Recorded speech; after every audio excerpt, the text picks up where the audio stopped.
Hello and welcome. I'm Blair Blackwell, and this is the Daily Cyber Brief. Here's today's rundown of the biggest cybersecurity stories you need to know today. Good morning. This is the Daily Cyber Brief for January 6th. The big drivers today: a critical flaw in a popular automation platform, and a fresh risk in AI-assisted coding tools. A wave of data theft tied to cloud file sharing portals. Plus, targeted social engineering and a large Android botnet making noise in the background. We'll start with vulnerabilities and developer tooling.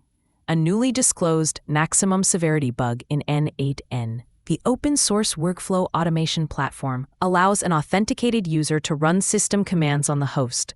It's described as a protection mechanism failure, and the risk is highest where the service is exposed or broadly accessible inside an organization.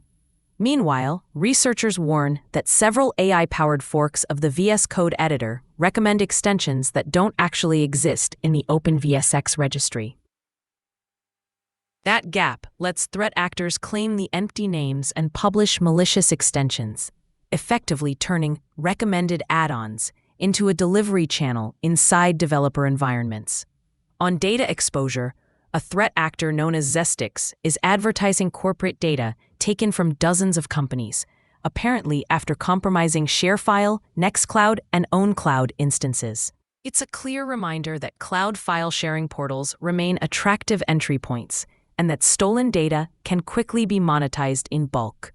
Turning to incidents and third-party risk, Brightspeed, one of the largest U.S. fiber broadband providers, is investigating claims by an extortion group that it breached the company and stole data. It's an allegation at this stage, but notable given the sensitivity of telecom providers and the volume of customer information they hold. In a separate supply chain ripple, Ledger says some customers were exposed through a breach at its external payment processor, Global E, underscoring how vendor systems can become the path to personal data. On the campaign front, there's a twist on social engineering we flagged recently. A click fix operation in Europe is targeting the hospitality sector using fake Windows blue screen errors to coax staff into manually compiling and running malware. It's a patient, hands-on tactic that blends credibility and pressure to bypass security controls. And in mobile, the Kimwolf botnet has reportedly infected more than 2 million Android devices by exploiting open debug interfaces and hiding behind residential proxy networks, then monetizing through app installs, selling bandwidth, and on-demand DDoS.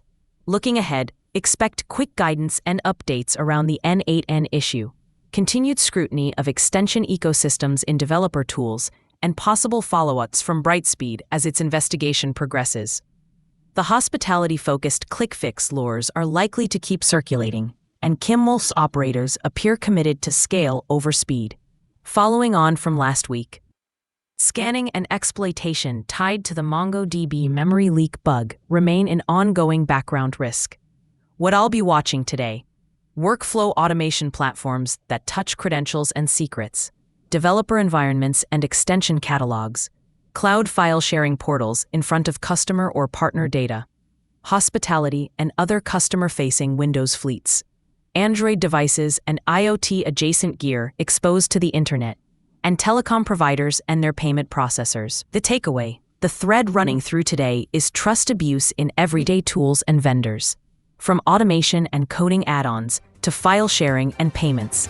It's a busy start to the year, but the contours are familiar.